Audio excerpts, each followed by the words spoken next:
नमस्कार विद्यार्थी मित्रो, आपण रिझोल्युशन ऑफ पार्टनरशिप फर्म या टॉपिकमध्ये जर्नल एंट्रीच्या सहाय्याने एक प्रॉब्लेम सोडवण्याचा प्रयत्न करत आहोत. यामध्ये आपण काही जर्नल एंट्री केलेल्या आहेत. त्यापैकी asset transfer on realisation, liability transfer on realisation, asset realized, liability paid, dissolution expenses paid, asset taken by the partner,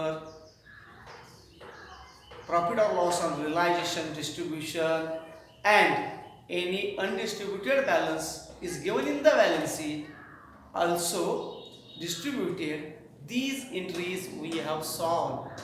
आपण आतापर्यंत डिझोल्युशन या टॉपिक मधील रिलायझेशन अकाउंटवर ट्रान्सफर, असेट ट्रान्सफर केलेल्याची, लायबिलिटी ट्रान्सफर केलेल्याची, असेट रिलाइज झालेल्याची, लायबिलिटीचं पेमेंट केलेल्याची, डिझोल्युशन एक्सपेन्सेस पेमेंट केलेल्याची,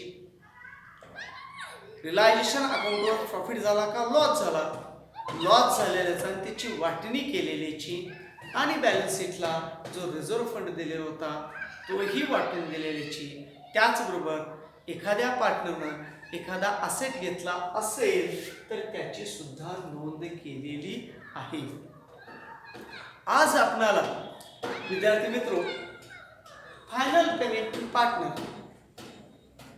या भागातील एंट्रीज, जर्नल एंट्रीज कशा होतील तो भाग अभ्यासायचा आहे. फायनल कधी होते? सरतेशेवटी. ज्यावेळी आपण फर्मचं डिझोल्युशन करत असतो त्यावेळी the firm should be closed. Partnership firm काय केली जाते? क्लोज केली जाते. The partnership firm should be closed. When we are going to close the partnership firm, we have to pay the third party liability. After the payment of third party liability, we have to pay the owner's liability. ज्यावेळी आपण third party लायबिलिटीचं payment करतो त्यानंतर आपणाला owners लायबिलिटीचं म्हणजेच व्यवसायाचे जे मालक आहेत म्हणजे जे कोण पार्टनर आहेत त्यांना सुद्धा आपणाला पेमेंट करावं लागणार आहे. आणि हे पेमेंट करावं लागतं का? त्यांच्याकडून पैसे येणे होतात भागीदारी संस्थेला. भागीदारी संस्था त्या पार्टनरला देणे लागते का भागीदारी संस्थेला ते पार्टनर देणे लागतात? हा भाग या ठिकाणी आपल्याला पाहायचा आहे. आता ज्यावेळी फायनल पेमेंट आपल्याला पार्टनरला करायचं असतं त्यावेळी फायनल पेमेंट करत असताना कोणकोणते घटक गरजेचे आहेत? आपल्याला पहिला घटक गरजेचा आहे ते म्हणजे त्या पार्टनरचा capital balance. Without the capital balance we can't make the final payment. Capital balance महत्वाचा आहे. त्यानंतर अनडिस्ट्रीब्युटेड बॅलन्स काही जर बॅलन्स शीटला असेल आणि तो जर आपण वाटून दिला असेल तोही आपल्याला गरजेचा आहे.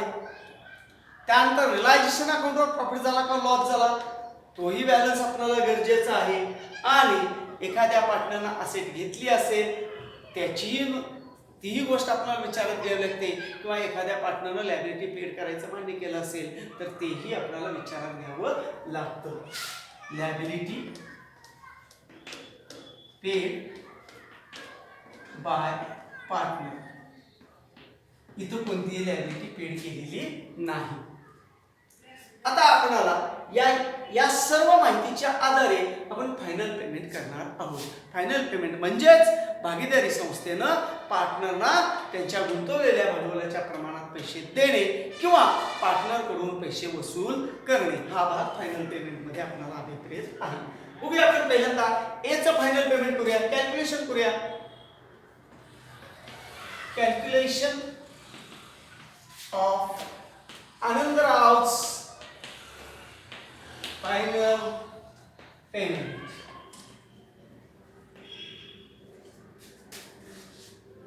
आनंदरावचं आपल्याला कॅल्क्युलेशन करायचं आहे. कशाचं कॅल्क्युलेशन करायचं आहे? फायनल पेमेंटचं कॅल्क्युलेशन करायचं आहे. कसं करायचं आता ते? ज्याचं कॅल्क्युलेशन करणार आहोत त्याचं नाव वर लिहा.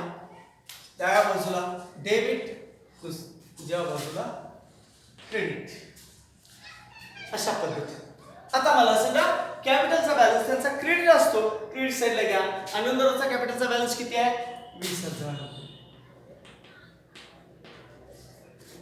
त्यानंतर रिझर्व्ह फंड त्याला दिलाय आपण, त्यामुळे त्याचं कॅपिटल बॅलन्स काय झालं, वाढलं. आणि ते देत असताना ए ला आपण दिले, यातले ए चे 7,500 आहेत आणि म्हणजे आनंदरावचे आणि बाबूरावचे 7,500 आहेत. ए ला रिझर्व्ह फंडचे 7,500 मिळाले. त्यानंतर रिलायझेशन लॉस म्हणजे डेबिट झाला अकाउंट त्याचा, आणि ते ए चे रिलायझेशन लॉस आहे 10,600. कॅपिटल इन्क्रीज करणारे आयटम क्रेडिट साइडला घ्या, कॅपिटल डिक्रीज करणारे आयटम डेबिट साइडला घ्या. कॅपिटल मध्ये वाढ होणारे आयटम क्रेडिट साइडला, कॅपिटल मध्ये घट करणारे आयटम डेबिट साइडला. आता लॉस झाला असेल तर त्याचा कॅपिटलचा बॅलन्स काय होतो, कमी होतो.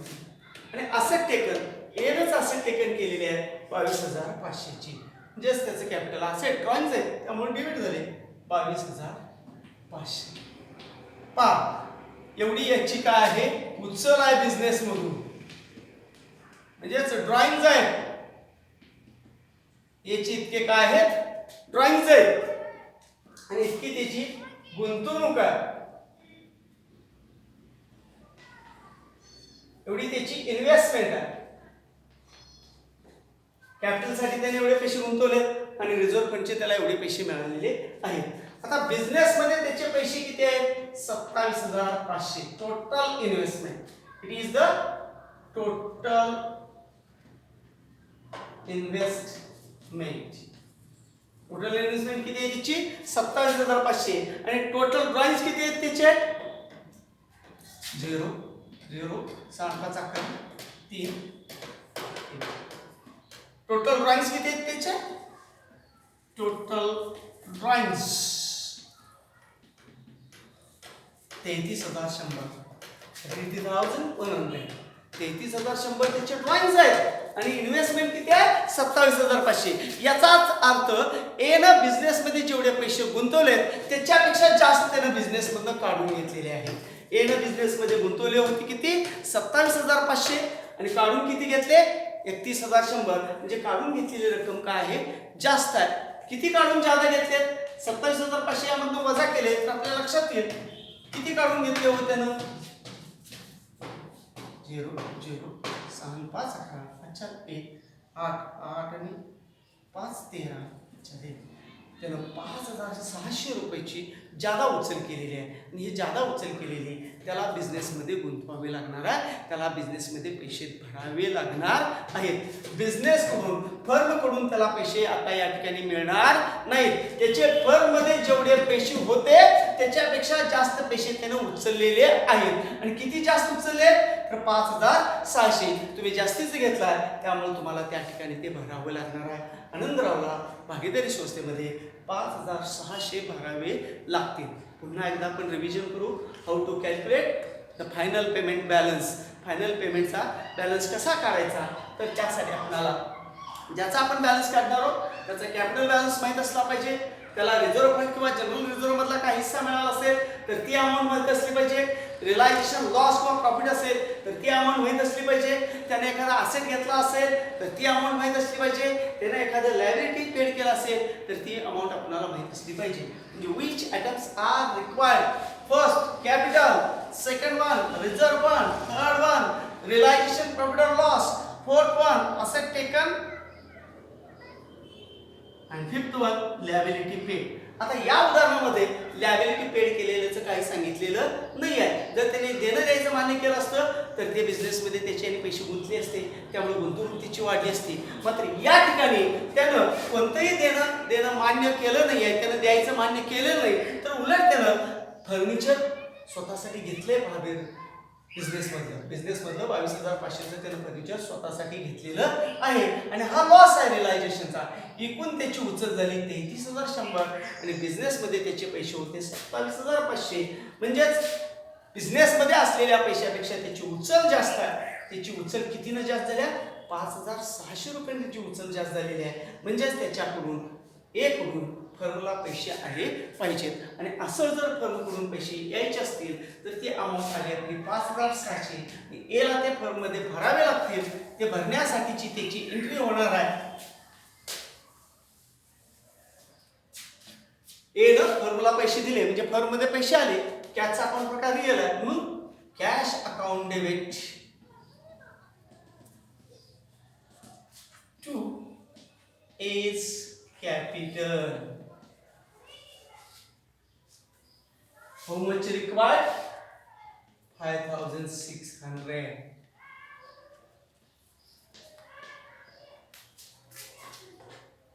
Being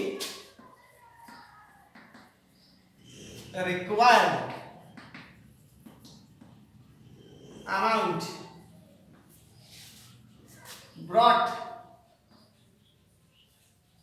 by A recorded. तर मी ए म्हणतोय, त्याचं पूर्ण नाव आनंदराव आहे. एवढे पैसे कमी पडले, 5,600 कमी पडले, ते तेवढे 5,600 त्यानं बिझनेसमध्ये गुंतवलेले आहेत म्हणून नॅरेशन झालं.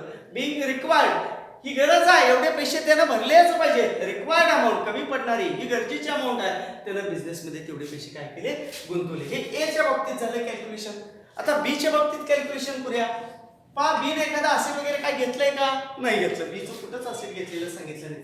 आपल्याला काय काय लागतं, उचल झाली असेल तर डेबिटला, इन्व्हेस्टेड झाली असेल तर क्रेडिटला. आता कॅपिटल आहे, इन्व्हेस्टेड आहे, त्याचं कॅपिटल आहे 20,000 रुपये.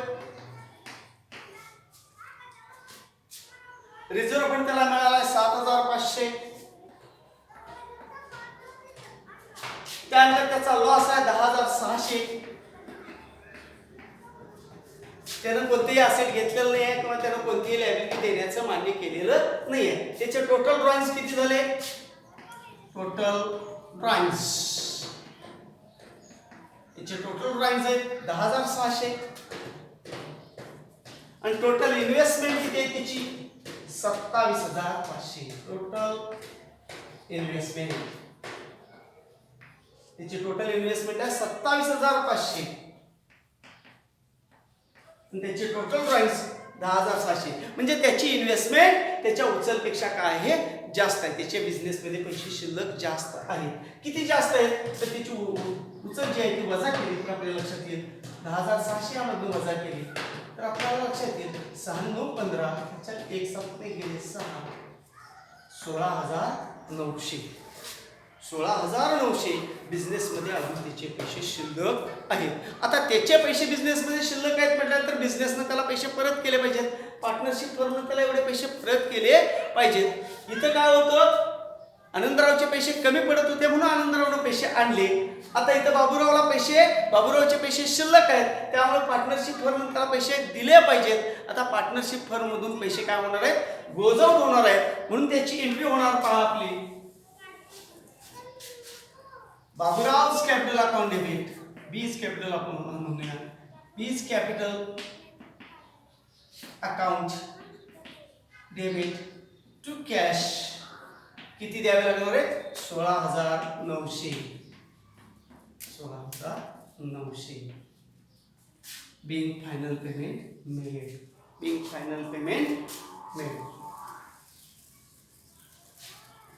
बिल आपण फायनल पेमेंट केलं. being final payment made to be बाबूरावला आपण काय केलं, फायनल पेमेंट केलेलं आहे. विद्यार्थी मित्रो, जनरल एंट्रीमध्ये आपणाला आपला प्रॉब्लेम संपूर्णत्वाला न्यायचं असेल तर पार्टनरचं फायनल पेमेंटच्या एंट्र्या करणं फार गरजेचं आहे. पार्टनरचं फायनल पेमेंट कसं करायचं यासाठी आपणाला त्यांचा कॅपिटल बॅलन्स माहीत असला पाहिजे. अनडिस्ट्रीब्युटेड बॅलन्स काय डिस्ट्रीब्यूट केला असेल तर तो घटक विचारात घ्यायला लागतो. रिलायझेशनचा प्रॉफिट किंवा लॉस असेल तर तो विचारात घ्यावा लागतो. आणि त्या पार्टनरने कोणता एखादा असेट घेतला असेल किंवा लायबिलिटी घेतली असेल त्या बाबी सुद्धा विचारात घ्याव्या लागतात. आता फायनल पेमेंट करत असताना ज्याचं फायनल पेमेंट करायचं आहे त्याचं नाव वर सेंटरला लिहा. कॅपिटल असेल आणि त्याला जे जे काय बाजू बिझनेसनं त्याला जे काही दिलेलं आहे ते त्याच्या क्रेडिट साईडला होईल. आणि बिझनेसमधनं त्यानं काही घेतलं असेल तर त्या डेबिट साईडला घेतलं पाहिजे. म्हणजेच कॅपिटल अकाउंट क्रेडिटला जाईल, रिझर्व्ह फंड क्रेडिटला जाईल, रिलायझेशनचा प्रॉफिट असेल तर तो क्रेडिटला जाईल. आणि त्या पार्टनरने एखादी लायबिलिटी घेतली असेल तर ते क्रेडिट्स हेडिंग खाली आपल्याला अमाऊंट घ्यावं लागेल. आणि डेबिट साईडला त्याचे काही जर ड्रॉइंग्स असतील तर ते ड्रॉइंग्स, रिअलायझेशनचा लॉस, त्यानंतर त्याने एखादा असेट घेतला असेल तर तिथले असेट या बाबी डेबिटला, या दोन्हीमधला जो काही डिफरन्स असेल तो डिफरन्स म्हणजे त्याला फर्मनं त्याला पैसे द्यायचे किंवा फर्मला त्याच्याकडून पैसे यायचे, अशा पद्धतीने या ठिकाणी त्या पार्टनरकडून पार्टनरशिप फर्मला पैसे आलेल्याची ही नोंद आहे आणि ही नोंद फर्मनं त्या पार्टनरला पैसे दिलेल्याची आहे. अशा पद्धतीनं फायनल पेमेंटच्या नोंदी आपल्याला करायच्या आहेत. उद्याच्या तासाला आपण पुन्हा एक नवीन प्रॉब्लेम यातला पाहूया. धन्यवाद.